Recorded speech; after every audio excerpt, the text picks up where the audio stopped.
I'll believe in forever, with you no matter the pain.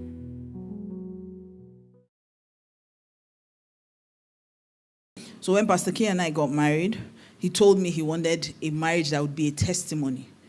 And I mean, I planned to get married and I planned to have an okay marriage, So when I met him and he had this really strong resolve about it, that our marriage can be good. The one that really amazed me was when he said our marriage can be quarrel-free. I said, me, we like quarrel past fights. Our marriage can be quarrel-free. So he said, go to the word, and that's one of the things I absolutely adore about him, how he's so passionate about the word. He said, go to the word. Everywhere marriage is talked about, it is good. Marriage is good in all things, is honorable in all things. Marriage, if he that finds a wife finds a good thing. And I shared all of that on Friday. And over the years, I found out that there are so many benefits to being married and doing it right. And the truth is that you can do marriage right. I always tell people, marriage is not that deep. The way people make it seem as if marriage is hard work. Marriage is work, yeah. It's hard work, yes. But marriage is not as intense as some of us make it seem. A lot of times people say, oh, I've seen bad marriages, so I don't want to get married. Or I've seen my parents quarrel, so I don't want to get married. And I always ask, is it just because you've seen a car in an accident that you now don't want to buy a car? No. There's nothing wrong with the car. It's possibly that the person was a bad driver. So it's the same way, there's nothing wrong with marriage. It's just that the two people in the marriage probably didn't do it right. And that's not enough to now say, oh, I don't want to get married.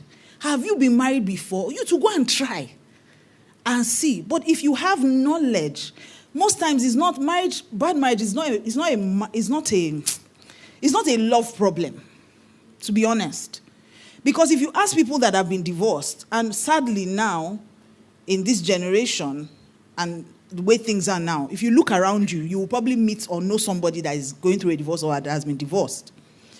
If you ask them, they can tell you that when they were getting married, they were in love. So that tells me that love is not the problem. Or at least the feeling of love, what people call love, the feeling of love, is never the problem. It's usually a knowledge problem. So a lot of people are getting married, but they don't know what marriage is about. They don't know what they need to do in marriage. They don't know what marriage requires of them. So they get married and end up struggling and making a mess of it. Jesus, when they asked Jesus about marriage, he said, not everyone will get married. He said, some people, nobody's asking them. Some people, nobody's accepting them. He said, some other people, their problem is that they don't have the grace or the aptitude for it. So there's a certain level of grace and aptitude that marriage requires. And Jesus says, if you are capable of it, by all means, get married. So if Jesus is encouraging us to get married, knowing fully well that not everyone will get married, right? So that's one thing that some of us need to settle. So stop running from prophet to prophet, pillar to post. Some of you are not called to marry. But he says, if you have the opportunity, then do it well. And that's what I came to tell you this morning. That if you have the opportunity to get married, do it well, because there are so many benefits to marriage. Okay, so I'll start with Psalm 128, the Passion Translation. In the beginning, the Bible says that it's not good for man to be alone. And God said, I will make him a helper. I will make him a helpmeet. So a helper that is suitable, adaptable, and comparable to him. And the reason why God said that is that if I bring someone else to this man's life, there are benefits that he would never get if he were alone. There are things that he will experience as a married person that as a single person he will never ever achieve it. Am I saying that marriage is by force? No. Marriage is not by force, marriage is by choice. But if you choose marriage, I'm telling you that there are benefits to it if you do it right. So give me Psalm 128, the Passion Translation. Thank you. It says, a song of the stairway, how joyous are those who love the Lord and bow low before God, ready to obey him. Your reward will be prosperity, happiness, and well-being. It says, your wife will bless your heart and home. Your children will bring you joy as they gather around your table. It says, yes, this is God's generous reward for those who love him. Marriage is a reward. Having children is a reward.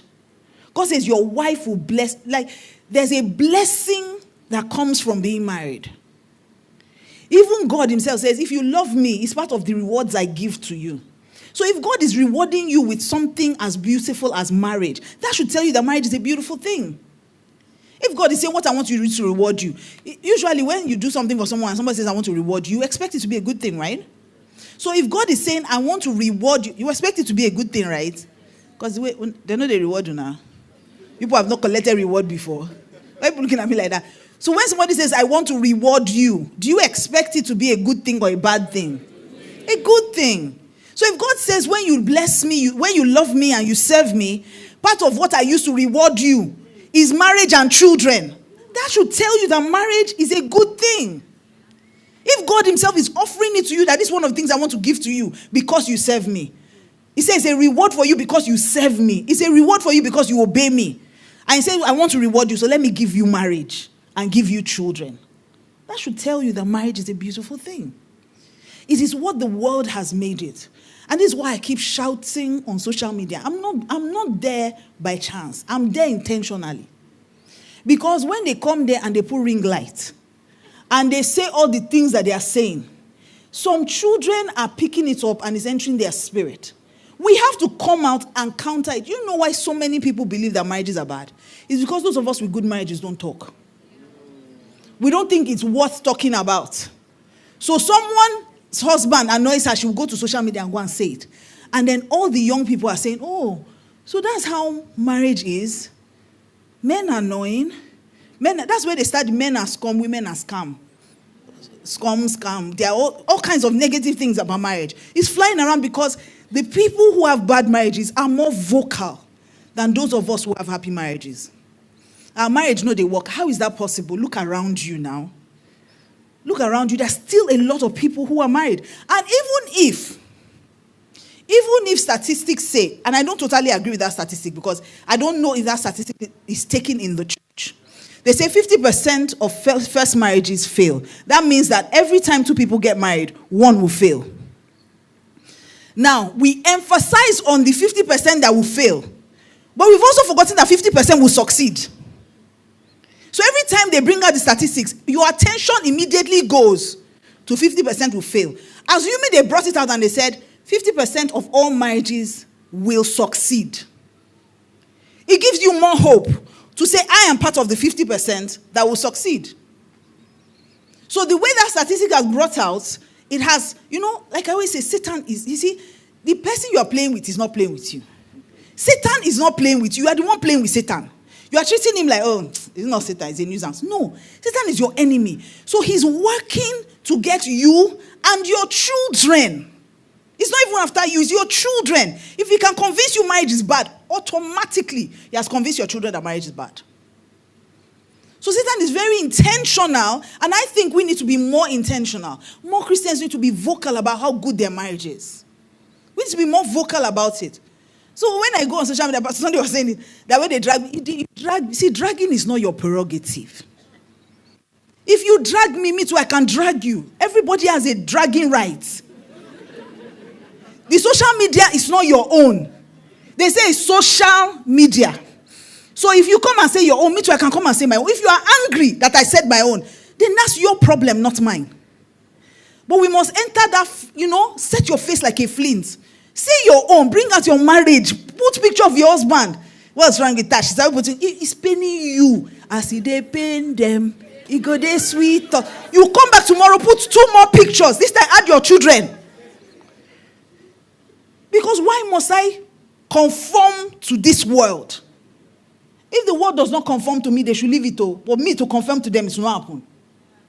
So Christians need to be more vocal. Marriage is a good thing. God says, I will reward you with marriage and children. Then that means it's a good thing. The only thing is we need to do it right. So the real problem is the knowledge and how we're doing marriage. So today I just want to share with you a few blessings of marriage. Ecclesiastes 4, verse 9 to 12. Ecclesiastes 4, 9 to 12. It says, 2 are better than 1. Why? Because they have a good reward for their labor. two are better than one. Just give me verse 9. Two are better than one. So interestingly, this morning, when I was meditating about, what I was going to minister this morning, the Holy Spirit just said to me, let's make it fun. So let's make it an acronym for beautiful. So I'm going to share with you the benefits that make marriage a beautiful thing, and we're going to use the acronym beautiful. So B is better. Marriage makes you better. Marriage is your last chance to correct your bad character.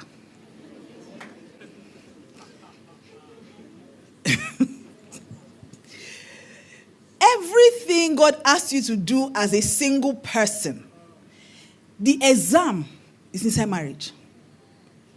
A soft answer turns away wrath. You say, no, me. I like to say my mind. Anybody annoys me, I say it. I don't care. I give people a piece of my mind. I just talk anyhow. Inside marriage. If you do anyhow, you see anyhow. You don't talk anyhow in marriage. That's when you remember that a soft answer turns away wrath. Marriage is not even about being right. Sometimes God will say, apologize even when you are not right. See, that in campaign. When I first got married, you know that I've told you before, I'm not really okay like that. It's Jesus and Pastor K. Jesus that is helping me. So in marriage, remember I said my husband said we can have a quarrel-free marriage. But that thing is inside my body already. That before you look for my trouble, I've already planned how I will answer you. So I won't even wait for it to land. Do you understand? Hot. Before you offend, I answer you. So imagine coming with that mindset and saying, I want to do marriage. And then my husband says, no, we will not. Two of us cannot be mad at the same time. When somebody is angry, the other person has to walk away. We had disagreements. And the only thing, at least one of the things that God has really helped me with, is loyalty and the need to always keep my word. So when we agreed that we will not, will not quarrel, will not have, I did not know how much that would work on my character. So anytime I want to I'll just remember that, we agreed I will not quarrel. So my mind will now work on what other way can we deal with this conflict? How can you have opposing views without being opponents? I will now start coming up with, so I will now go into the word, find scripture, then I will now remember, soft answer turns away. Or the Holy Spirit will say, go and apologize. I'll say, I'm not wrong now. I did not offend. Say, apology has nothing to do with being wrong or right. Go and be the bigger person. I say bigger person. Big pass me now. Honestly, I'm as normal as you are. You know how they say Elijah was a man as you are. That's how I am. I cannot pretend that, because I'm a pastor. No. The thing pained me. But what it did for me, my marriage made me a better person. When I first got married, one of the challenges I also had was, because I'm very introverted. I know people don't believe it now, I'm completely introverted. When I do my tests, I'm 100% introverted. That's my personality. Very shy. I don't like people. I do better without people. So that's why social media works for me, because I'm actually looking at a screen. I'm not really connecting to people. So I like my space. When I put something, I don't want you to shift it. So when I married Pastor K, I was borderline OCD. Now I'm so scattered I can't believe it. When I married, if I put this thing like this and it moves, immediately I enter the room, my body will just not function. I can't function in chaos. Everything has to be organized. So every time, oh God, I can't believe I was that person. So every time Pastor K and I will maybe want to do something, or we'll have maybe have a conversation about something, his approach was always different. So, as a pastor's wife, most people expect you to be warm and friendly and gentle and, compassionate and all those things. I was not. So when I come to church, I'll frown my face. I want to reveal one secret now. So I don't know how many people see our videos. If you see our videos, that's my normal face. I'll just come out, don't be frowning, I'll just bouncing out. So as I was coming out, Peter was coming out, and I said, Mama, smile, fix your face before you come out. So I will enter church, frown my face, walk from the back, come and sit down in front. I won't even turn Pastor's wife that will not ask somebody, how are you? How was your week? All those things. Because if I ask you I'm lying, I don't want to know really. And I'm not really that good at lying. If you don't like me, I'm not offended though. Because me too, I probably don't like you. Do you understand? That's how I was. I'm telling you, marriage makes you better. I'm going somewhere with this. I'm not just trying to show you my weaknesses because I want to. That's how I was when I first got married. This was over 18 years ago. So I would come from the back. I would just march from Pastor K. That two of us are walking. That time we couldn't hold on because if you hold on, you frustrate me. He will greet from the back. High five, chop knuckle, do this. Sir, you're going to preach. Focus. I'm going to preach. I'm meditating. I'm not smiling. What's funny? So I will march from the back. Just come and sit down in front. Especially if I'm preaching, I'm tense. I'm already thinking, God, how am I going to climb? What am I going to say? Hope I won't say something that you do not send me. Hope I will not talk more than my mouth. God, will I even meet? If there are questions people ask, will I answer it? Did I even meditate on that scripture? I'm thinking plenty things. Then I'll be greeting people. So I'll just march to the front, sit down. Immediately they end the grace. As David never lost a battle, so will God's work with you. I'm in the car to say my B. I just enter the car, sit down, and wait for Pastor K. Pastor K will be there, 1 hour. What's this man doing, God? What's this man doing? Let's be going home. I came with their prayer. I'm married to the pastor. I'm not the church wife. So one day, Pastor K came to knock at the window. I was in the car. He came, knocked. He said, this is not how pastor's wife used to do. Come down. I said, Shebi, when you were getting married, I told you I'm not pastor's wife material. You say you want to marry. What's all this? He said, come down, come down. It's not for me you're doing it. You're doing it for Jesus. Come down. You are a shepherd. You have not checked on the sheep. Oh God. I will not come down. I will not stand. Because for me to even go and meet someone to greet them, remember, I'm naturally very shy. So, and I don't like rejection. I will not go and greet you, now squeeze your face one kind. I don't want. So I'll just stand where I am. He will not say, come out from there, come out from there. Go and ask, talk to people. Go and ask people. And so from then, I started. In fact, someone once said in church, they asked someone that, it's as if you don't like Pastor M. She said, how do you hug someone whose hands are like this? He said, I didn't bother me. That's what I'm even telling you. You see problem, you see. But now, I am such a lover. I'm such a hugger. I come into church. Before I get to the front, service might be halfway. Because I've greeted everybody. And I will remember what's going on in your life. So when I'm greeting you, how are you? It's not just how are you. I will remember how I met you, what we talked about, what's going on in your life. Do you have a job now? Where is your daughter? The last time I heard you were saying, that's how I am now. After service, Pastor K is in the car. Go and call Pastor M. Let's be going home. So marriage makes you a better person. This version of me, people say, oh, Pastor M is very sweet. It's not sweet anything. It's marriage that started removing. I used to be so judgmental. How can somebody say they are Christian and sin? How? When I got married, Pastor K, there's nothing you can tell Pastor K, he will flinch. Telling you killed 45 people, say, who else knows about this? I said, I don't understand. Why are we in who else knows? This person just killed somebody. He'll be tapping me like this. So I started watching him and I started learning. You know, the thing about marriage is that opposites attract. So God will direct you to someone who is different than you so that you can, funny enough, all your weaknesses will be their strength. So you can draw from them. So I started learning that when you tell me you kill somebody, I'll say, but you know Jesus still loves you. So now that I've killed the person, how are we going to do it? Did you bury the person well at least? So how will we now help the family? Are you ready to go to prison? Is there a way we can? I'm now a bit more... And I cannot say I learned this from any Bible school. I learned this from marriage, from watching someone else who is different. Pastor K is one of the people that I know that he learns a lot from me. Before people look at me like, wait till you can bring for the marriage. Yes. He learned a lot from me. Pastor K cannot apologize. If he offend you, just move. Let's move on. You can't move on, sir. Apologize. Say sorry. And I'll make him say, that person is just looking for affection. So we rub off on each other. The Bible says that iron sharpens iron. So marriage makes you better. So B is what? So marriage makes you better. E, give me Ecclesiastes 9:9. The amplified version. It's God that will help me and this time. But I'll rush it now. So that means I'll cut out all my story. I'll just do Bible study. Ecclesiastes 9:9. Ecclesiastes 9:9. I want amplified. I want amplified.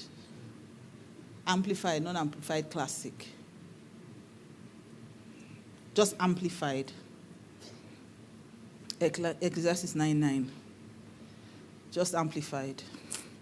Chisom, you promised me I will have my scripture. Should I read it from my own Bible? Give me a second phone so I can read it myself.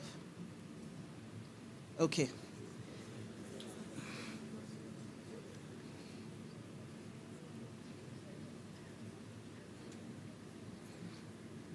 Sorry, I was really hoping that they would.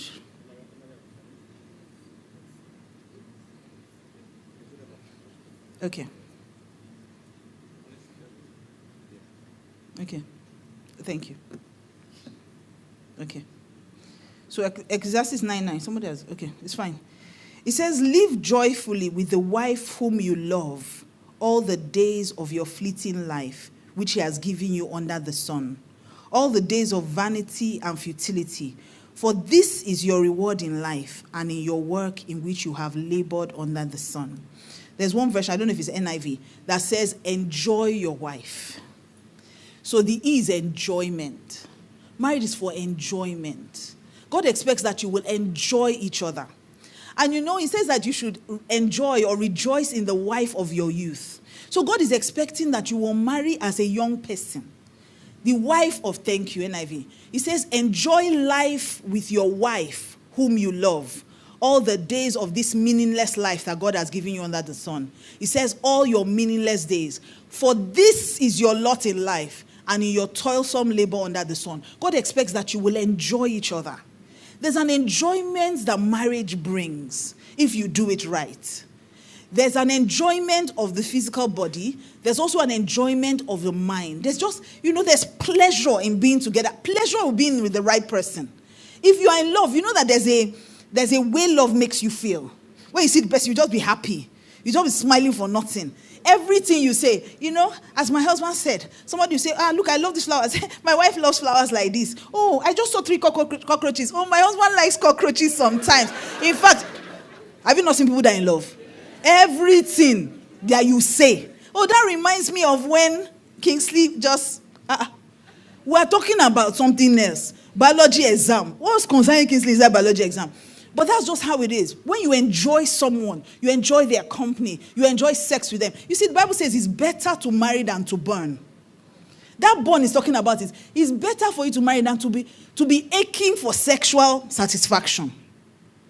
So you are 40 and you are still single. When you now marry to be the wife of your old age, do you now have power? I don't know why they are laughing anyhow. Anybody that laughs anyhow. Instead of you to pretend that it's not you I'm talking to. So it says, enjoy your wife. Rejoice in the wife of your youth. Let me tell you, to be honest, there's an age that marriage makes sense. So I'm telling you, there's an age when you are young and you get married. You can even have sex 4 times a day, every day. But by the time 50 is nearing, you'll be doing something. When your wife is looking for you, you say, honey, I'm coming. I want to go and meditate. It's not meditate, it's tired.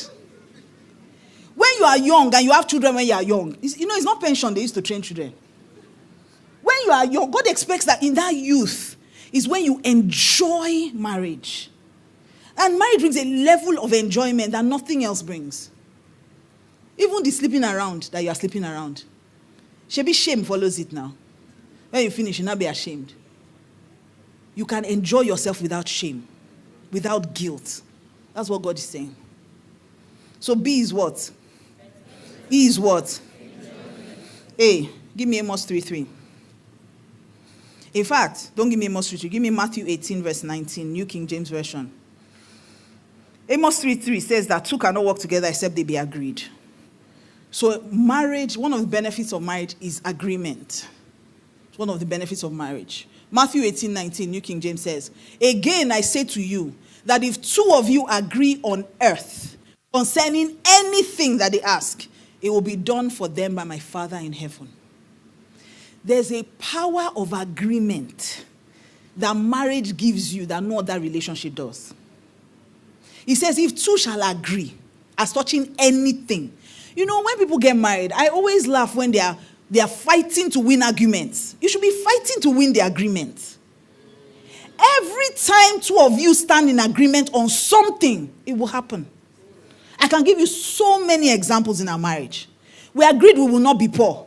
Because poverty wanted to kill us. I mean, I'm not used to poverty. I did not come from it. Poverty, I knew I could see my future, that money likes me. If we're in a room, money comes here, it will come and look for me first. Yes, very respectful of me, money. And it's not even Naira. Because me and Naira are not really friends like that. I just tolerate it. Dollars. Or pound sterling. You know the only currency with a surname? Very respectful of me. If he enters this room now, he will look for Mildred. Ask it. So we both agreed that we will not be poor. And in agreeing that, we also agreed on the steps to take to make sure. So when I'm saying agreement, it's not, oh yeah, let's do agreement prayer. That's not all I'm talking about. When you agree on something, you must also agree on the things you need to do to get there. So we agreed we're going to have a quarrel-free marriage. We've been married for 19 years. We thought my bad character will not once. Why? Because there was an agreement. There's so many things we agreed on before we got married. When I met Pastor, I've shared my story here many times. When I met Pastor, doctors told me I would never have children. When I told him, he came to meet me and said, love, all this thing, I had the circle sound in your spirit, something, all those things. Follow me, or you're going to take over the world. I said, my brother, before you start saying all these things, let me tell you. Doctors say I will not have children, no. So before you start doing love, you now reach front, come and reverse. Let me tell you now. Do you know what he said to me? He said, number one, I'm not marrying you for children, but we will have our children. So if that's why you don't want to marry me, let's settle it now. Let's agree on how many. Let's agree on their names. We named our children before we even started dating. Today we have 3 children without medical intervention. The power of agreement. Couples are fighting. I'm just laughing. You're fighting, wasting. Satan is you. You know when couples fight, it's only Satan that wins. Oh, you don't know that? Even, especially women that are trusting God for the fruit of the womb. The week they cry with their husband is their ovulation week. I counsel a lot of them. They'll call me. I've noticed a trend, ma. Every time it's my ovulation, me and my husband will quarreling. Please, ma, pray. I said, what are we praying about? Is it not you that needs something? If your husband quarrel with you, say you can't, honey, you can't. You know how when it's Valentine period, boyfriend is quarrel with girlfriend. And no matter what you do, the boy will not settle with you. That's the way you two should give yourself brain. I know that this is my ovulation week. Anything your husband says, you are a stupid fool. You say, I'm a stupid fool, baby. He said, you are very annoying. I am so annoying. I'm so annoying. Be pulling his shirt, I'm an annoying. Why? You that you want something, you are quarreling.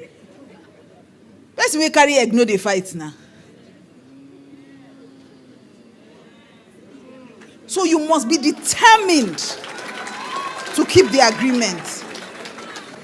I don't get time. I no clap, collect my time. So we agreed wealth. The things we're doing to the LDM, we agreed. We agreed that there will be a season of pastoring, but there will be a season where he'll become more itinerant. We agreed we'll travel all over the world. We agreed we'll do it together. We agreed on the sacrifices that we would need to make. You know how hard it is for a woman to leave her children as a following man? But it's our agreement. So B is what? E is what? A is what? Let me give you another benefit of marriage. You. Genesis 11 verse 6. New Living Translation. It says, Chisom, did you give them my scriptures? Thank you. It says, look, the people are united and they all speak the same language. After this, nothing they set out to do will be impossible for them. One of the blessings of marriage is unity. If two of you are united, I'm not talking about agreement now. I'm saying if two of you are united, you are one. The Bible says you are no longer two, but you are one. Some other translations say the people is one. It says these people are united. There is nothing they imagine to do. Nothing. You know, sometimes you need to read the Bible and really read it. How can God say nothing? He didn't say, oh, some things that they imagine to do will not be. He said nothing they imagine to do will be impossible. So if two of you are united in your thoughts, in your heart, you are one person, you operate as one. You're not thinking, this is my thing, this is my phone, this is my car. You're not thinking as two different individuals anymore. This unity is talking about walking at a level of covenant. When you start to operate at that level, there is nothing, I guarantee you, nothing you imagine to do that will be impossible. I can't count number of times, but a woman tell me, oh, honey, I want to do this thing. I'll not say, okay. He said, I don't want that one. Anytime, he had been saying nothing to me for a long time before he really started sinking in. He said, anytime we're in agreement on something, or we are one, no, his words, anytime we are one on something, it always happens. So I don't want that, it's okay. I want you to be in this. I'm talking about owning your marriage. I'm talking of you seeing the other person as you. So everything you want for yourself, you want it for that person. Unity. Say nothing they imagine to do will be impossible. You'll be one mind, one purpose, one spirit. Not fighting over irrelevant things. In fact, you should be so anytime they tell me something, maybe my mom says, I want to do this thing. They immediately know that I'm going to go and tell Pastor K. If you tell me, oh, I want to tell you this, don't tell your husband. Let's just say, because I cannot guarantee you. Because we are so, there are times that Pastor K is trying to keep secret from me. He will not gist me the thing. I will not say, oh, that's why you were doing this. Not like. We have become so much one that even keeping secrets from each other is now hard. That's the level of unity God needs you to get to. That when somebody asks you something and they go and ask your husband, it will be the same thing that will come out of your mouth. There's nothing that you imagine to do that will be impossible. You are wasting unity. You are wasting it. How can you be married? You have secret property. Your partner does not know. Then when something happens, God forbid, something happens to you, you will not start running around to gather money to pay school fees. Meanwhile, you have like 24 properties nobody knows about. So B is what? E is what? A is what? U is what? Unity. T, another benefit of marriage. Give me Genesis 2:25. And I need to run now. Genesis 2:25. It says that they were naked and they were not ashamed. T is transparency. God wants you to be in a marriage where you can be free to be yourself. Where you will not be judged. Where you will be comfortable to be yourself because you know that this person loves me and there's nothing I will do that will change how they feel about me. There's nothing as beautiful as having that feeling on this earth. That no matter what I do, I get person will go get my back. And we really love God for that. But you can have that experience. That's why sometimes they say marriage is heaven on earth, if you get it right. The same way you know that there's nothing you will do that God will back down. Except you don't truly know God. If you know God, you know that there's nothing. You can't outseen his love. All you need to do is just come back. He's waiting for you. It's like that prodigal son's father. That the boy was practicing. When I get home, I'm going to tell my father that while he was yet speaking on the road, his father ran to meet him. Removed, gave him ring, removed, give him the best robe. That's how God is with us. And that's how your marriage should be. That no matter how you behave outside, you know that there's somebody that will tell you that thing you did outside is not good, but will defend you. So you live a life where there are no secrets and there is no shame. Give me 1 John 4:18. 1 John 4:18. 1 John 4:18. 4.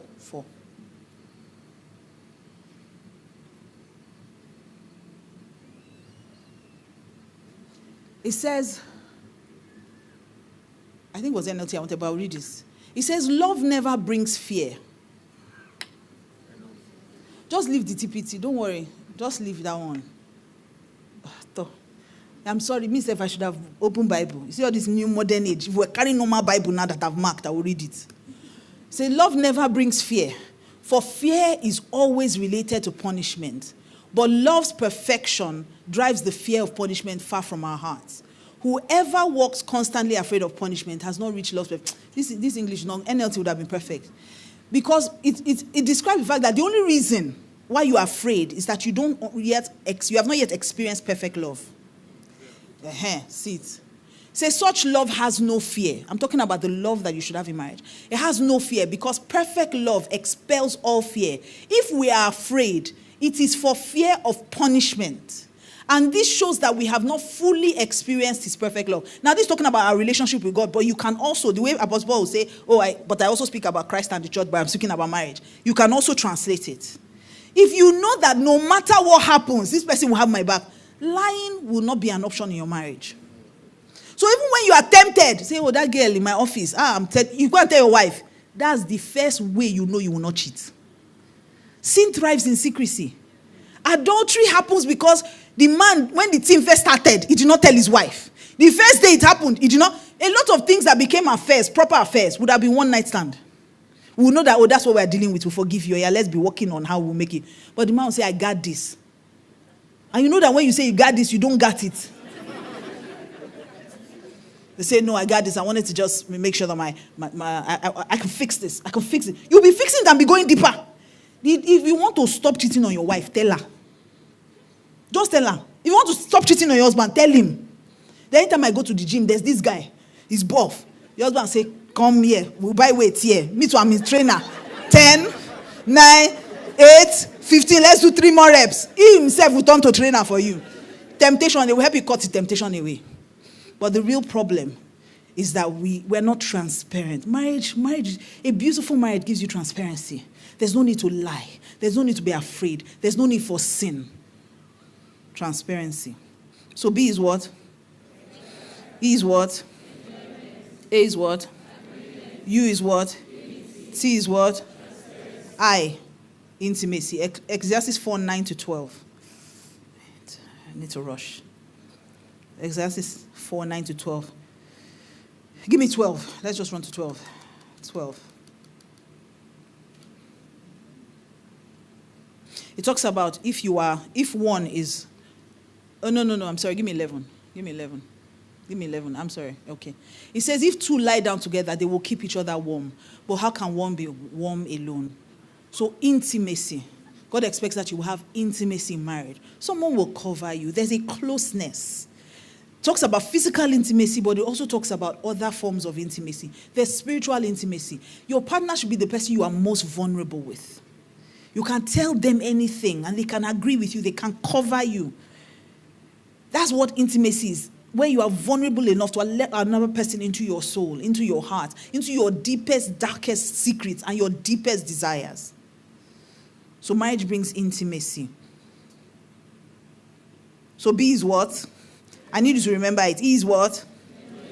A is what? U is what? T is what? I is what? F. F is friendship. F is friendship. You have a friend for life. Proverbs 27, verse 9-10, Passion Translation says, sweet friendship refreshes the soul and awakens our hearts with joy. For good friends are like the anointing oil that yields the fragrant incense of God's presence. So he says, so never give up on a friend or abandon a friend of your father. For in the day of your brokenness, you won't have to run to a relative for help. A friend nearby is better than a relative far away. So when you have a friend in your home, that's what marriage gives you. Marriage gives you a friend. And you know the funny thing is that there are people that have been your friends for years. They are very annoying, but they are still your friend. Why are you guys still together? Because you are friends. You are friends. A lot of you are not friends with your partner. That's why what they are doing is paining you more than normal. Because that same thing, your friend will do it. You say, guy, that's the way you do not do them again. I don't like him. But if your wife does it, all hell will break loose. You are a mistake. I regret the day I married you. In fact, guy, waiting I do where your friend never do. But it's because you are not friends.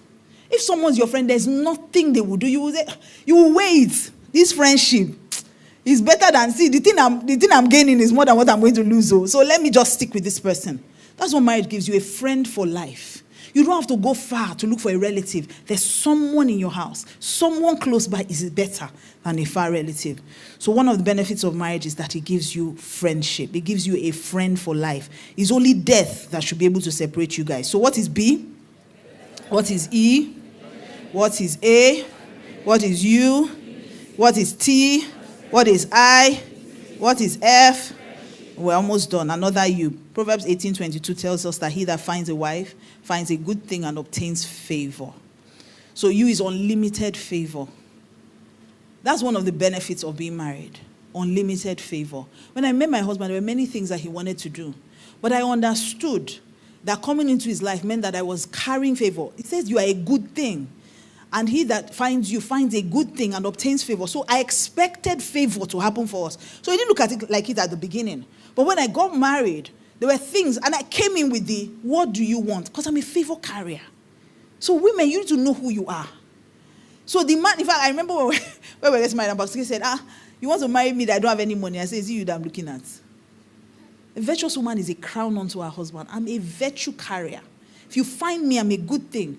And when you find a good thing, you expect favor. So I know that favor will enter your life. You will never recover from marrying me. Is that But if you know who you are, you unlock the favor and the grace that you carry.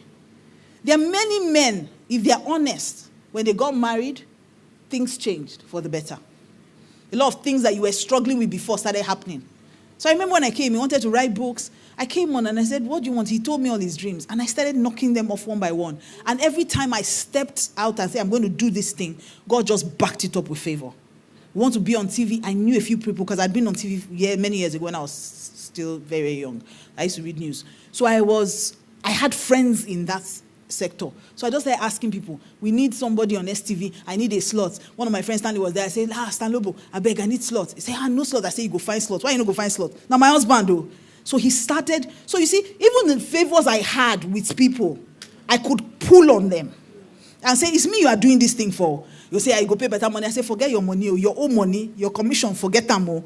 This one are my own, and me the done for. And that was how, because back then, even paying that TV bill was Jesus. So I had to pull on every favor, chance everybody chanceable, and that's why it's good to be good. Because if you have been a blessing to people, you see, let me not start preaching about money because let's just stick. So you experience unlimited favors. You bring your grace, join with another person's grace, and things begin to move for you. So B is what? E is what? A is what? U is what? T is what? I is what? F is what? U is what? You are good students. Clap for yourself. And finally, you experience love in all its varied forms. Love. The reason why you don't want to get married is that you've not experienced love. There's a way you experience love. You don't want to go back to your father's house. When you know somebody loves you, someone is crazy about you. At the end of the day, when maybe you guys go out and then they are maybe taking you. I remember those days when Pastor is taking me to go and drop me. I will be like, why am I dropping you? I say, that's the problem. Because you have not married me. You have to drop me for my father and suspend your love and come and pick me tomorrow again. And when I say love, I'm not just talking feeling of love. I'm talking about intentional love. You would know that there's someone who is always kind to you. Someone who is patient with you. With all my bad character, I'm the best human being in this world, to Pastor K. You can't tell him anything bad about me. He will tell you, oh no, it was an off day. Inside my mind, I said, no, be off day, now off behavior. But it's okay. He will defend. And sometimes I'll do something, just say, you're a fine girl, Sha. There's a way. You have your own hype master living with you. Even if you are not feeling good about yourself, they will make you feel good about yourself. He doesn't keep any record of wrong, no matter what I do. He was telling me one day, say, there's nothing you can do that can end this marriage. I said, are you sure? He said, I'm telling you, nothing. There's nothing as beautiful as being secure in someone's love. And that's what marriage is supposed to do for you. That even if the whole world is against you, you have somebody that when you come back, you can lay your head on their chest and you are fine. You know that somebody has got me. No matter what happens, I know that I'm going to be happy. I know that somebody is looking out for my good. I know that no matter what I do, the person is just thinking, it's an off day. I can help her be better. I can help her be stronger. I can help her. And the person is always looking out for your good. So like I said, when I first got married, I was not really one of those people that wanted to. I didn't want anything but to just be behind the scenes. And Pastor would tell me, no, I don't want you behind me. I want you beside me. I say, all this love talk. It's good, Sha. Oh, smile. Oh, all those things. But I didn't think that he really meant it, But over the years, I've seen that everything he's doing is always for my good. Every time he wants to do something, he's always thinking about, so no, honey, I need you to do this. I'm thinking, I want to write your books. And we're always trying to outdo each other. That's the beauty of love. If both of you are in love, you want to bless each other. You are fighting to bless each other. So I remember, and I'll end with this story. I remember one time, my PA, Chisom, when she first started working with me and moved in, she was living with me at the time. So one of those days, she served Pastor K and I food. And we always try to outdo each other, even in the little things. We're always trying to, oh, no, I love you more, no, you love me more. We always do those things that annoy people. So she brought food, and we were eating, right? So we're eating, and then there was one piece of meat left. So Pastor K said, oh, baby, do you want it? I said, no, you can have it. And he said, no, you can have it. I said, no, I mean it, you can have it. No, seriously, baby, you can have it. No. Chisom just said, please, can I have it? Because relationship people. Which ones you can have it, you can have it, you can have it. Can I just have it so that this matter will end? And then we really realized that truly this is what we do. Not just with food, but we do it with each other's lives. Oh, no, honey, I don't want you to do this. Oh, no, it's okay, I can make the sacrifice. Oh, no, honey, don't. That's how marriage should be. Where you know that this person is always looking out for you. So finally, B is what? E is what? A is what? U is what? T is what? I is what? F is what? U is what? L is what? And with these few points of mine, I hope I've been able to convince you and not to confuse you that being married is a beautiful thing. Were you blessed this morning? Celebrate Jesus.